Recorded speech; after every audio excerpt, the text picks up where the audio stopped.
Bonjour, bienvenue sur cette séance qui va nous permettre de parler du temps de travail au forfait en heures. Alors le forfait en heures, vous connaissez? Oui? Non? Pas trop? Tant mieux, ça va être l'occasion d'en parler sur cette séance. Voyons bien sûr d'abord le cas pratique que nous soumet cette fois-ci Annabelle qui vient de recruter une nouvelle responsable pour superviser son équipe, une responsable clientèle. Et cette nouvelle responsable, Fatoumata, lui demande si elle sera au forfait. C'était ce qu'elle avait dans le cadre de son dernier poste ailleurs, évidemment pas chez Imanet, mais elle aimerait bien aussi être au forfait chez Imanet. Et donc Annabelle ne sait pas de quoi elle parle. Alors il va falloir la renseigner à la fin de cette séance, je compte sur vous. De quoi s'agit-il? Ces conventions donc, de forfait en heures. Qu'est-ce que ça veut dire? Eh bien, il faut savoir qu'il est possible d'organiser le temps de travail de certains salariés sur la base d'un forfait en heures, établi par semaine, au mois ou à l'année. On parle alors de convention de forfait individuel en heures à la semaine, ou bien, si c'est le cas, en heures sur le mois, ou bien encore en heures sur l'année. Donc sur cette convention individuelle de forfait en heures, elle peut donc être hebdomadaire, par exemple un contrat ou un avenant au contrat qui prévoirait que monsieur ou madame untel a une rémunération qui comprend l'équivalent de 4 heures sup par semaine qui doivent être réalisées par la personne. Ça veut dire que la personne ne pourra pas demander à être payée plus ou à avoir une rémunération majorée tant qu'elle n'aura pas travaillé au-delà donc de ce forfait qui figure sur son contrat, c'est-à-dire les fameuses 4 heures par semaine. Ça peut être aussi un forfait mensuel en heures, c'est-à-dire par exemple un contrat ou un avenant à son contrat qui prévoirait que monsieur ou madame untel est rémunéré sur la base du temps normal bien sûr, plus 20 heures supplémentaires par mois. Donc ça veut dire que tant que la personne n'aura pas travaillé au-delà le cas échéant de ces 20 heures supplémentaires dans le mois, elle ne pourra pas réclamer de rémunération supplémentaire. Et la convention de forfait annuelle, par exemple 250 heures supplémentaires par an, signifie là aussi qu'on va établir un volume d'heures supplémentaires sur l'année et tant que la personne n'aura pas dépassé ce volume, elle ne pourra pas réclamer non plus de rémunération supplémentaire. Vous avez bien compris que pour qu'une convention de forfait soit valable, il faut que le volume des heures supplémentaires soit clairement indiqué sur le contrat, sur l'avenant ou sur l'écrit qui va être envoyé au salarié, sachant que l'accord du salarié par rapport à cet écrit qu'on va lui fournir et qui va préciser qu'il est sur une convention de forfait est obligatoire. Et cet écrit va donc préciser le nombre d'heures supplémentaires et la rémunération mensuelle, je répète, qui va être calculée en tenant compte de ces heures supplémentaires majorées.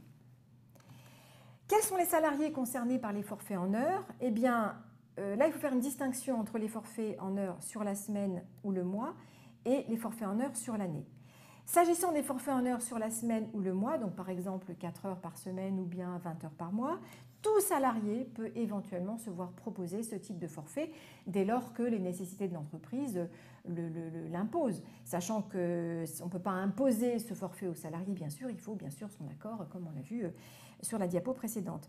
S'agissant par contre des forfaits en heures sur l'année, il faut au préalable et obligatoirement qu'on ait un accord collectif, donc un accord signé avec les délégués syndicaux d'entreprise ou bien un accord de branche qui prévoit donc la possibilité dans la branche ou dans l'entreprise d'organiser le temps de travail sous la forme donc, de ce forfait annuel en heures.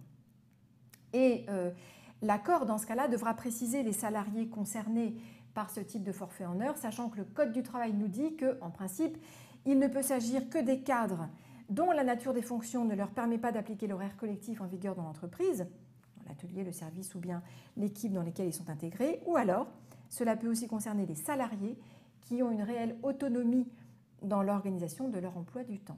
Donc attention, forfait en heures sur l'année, oui possible, mais un accord de branche et il faut que les salariés soient bien dans les catégories prévues par le Code du travail ou par l'accord collectif. Quelle est la durée du travail prévue lorsque les salariés bénéficient donc de conventions de forfait en heures? Eh bien, cette convention de forfait doit préciser, mais je vous l'ai déjà dit, le nombre d'heures supplémentaires travaillées et rémunérées, bien sûr dans la limite des durées maximales du travail, 10 heures par jour, 48 heures par semaine, 44 heures en moyenne, etc.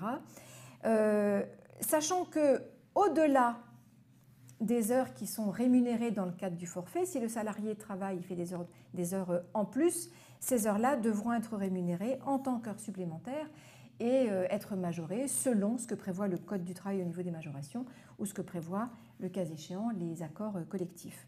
Bien entendu, ces salariés bénéficient du respect, ou plutôt l'employeur doit respecter vis-à-vis d'eux les temps de repos quotidiens et hebdomadaires obligatoires. Il doit respecter bien sûr le principe des congés payés et des jours fériés chômés. Donc ça veut dire qu'en réalité, même si on a une convention de forfait en heures, qu'elle soit à la semaine, au mois ou à l'année, cela ne permet pas du tout de revenir sur toutes les autres modalités spécifiques dont bénéficie le salarié par rapport à la gestion générale de son temps de travail. Voilà donc pour le temps de travail au forfait en heures. Et donc du coup, on peut répondre au cas pratique que vous présentez, Annabelle. Donc Fatoumata peut-elle être au forfait, d'après vous? Quelle réponse peut-on lui donner?